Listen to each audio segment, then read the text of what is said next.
J.M. Karumba, son of Kung'u Karumba, who was in the list of the famous Kapenguria Six that also featured the country's founding president, Jomo Kenyatta, is among those seeking compensation from the British government. Theirs is a unique case, though, and did not start with the Mau Mau case of 2009. But way back in 1961, 13 years before Kung'u Karumba mysteriously disappeared. From his briefcase, Kung'u Karumba's son retrieves letters of correspondence between his father and the British government through the then Permanent Secretary for Defense. Now this one, they are not telling him to go to hell.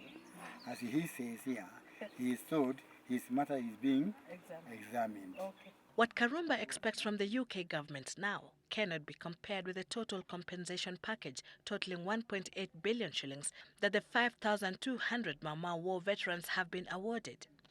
My father claimed, as per 1954, his claim was almost 300,000 Kenya shillings.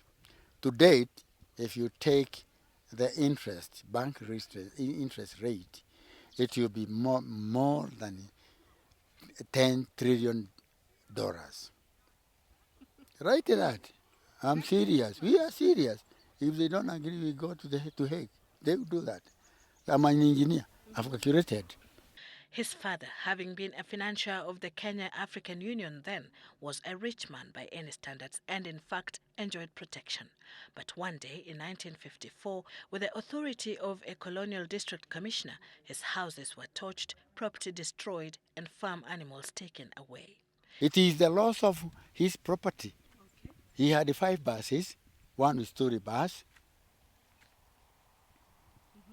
He had farms with his cows.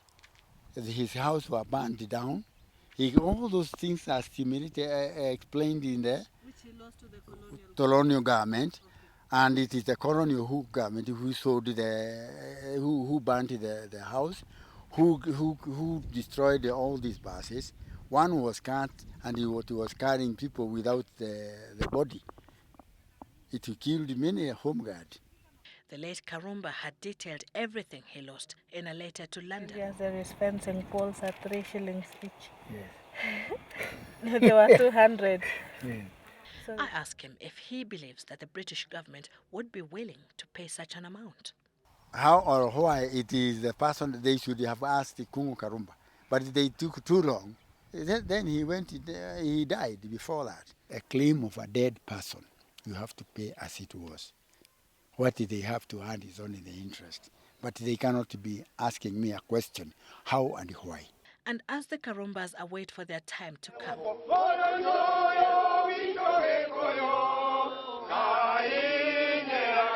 some Mau Mau war veterans who were excluded from the 1.8 billion shilling compensation package are not keeping their cool. Ile pesa tunaitiza gharama kutoka kwa Mwingereza, si hiyo. Ni mamilioni. Mtu kama anapata atafanya kile vile anaweza kufanya. Lakini hii pesa ni kitu kidogo sana. Hii tunakataa na tunaomba serikali ya Kenya iingilie na isimamishe hiyo pesa isipio mtu hata nani. Hii ni pesa ambayo ya kuharibu ama kuharibia wenye kupigana wakati wa emergency. But from the onset, the lawyers who made the case a success explained that few among the freedom fighters would be lucky to receive compensation. In Kenya, we've had 20 lawyers, both from Kenya and from Britain, who've been interviewing thousands and thousands of Kenyans who were detained and tortured in that period. Over 15,000 people were interviewed. 5,200 cases of serious torture and abuse were then identified, and 50,000 cases overall were reviewed. Now, from those 5,200 cases that have been identified and now settled, those payments are going to be made directly from London to those individuals. Walioko hapa waende waambie serikali ya kwamba sisi tumemaliza na Waingereza.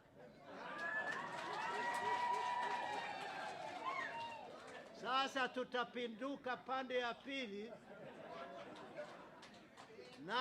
walipe sisi fidia ya wale waliokufa katika msituni,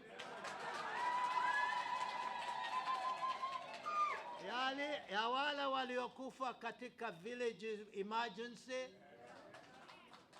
ya wale watoto ambao walikosa shule, na ya wale watoto vile vile walikufa katika emergency village. Aside from the payment vis-a-vis the claimants, there is also a component that will go towards a monument, and there has been the apology and the acknowledgement.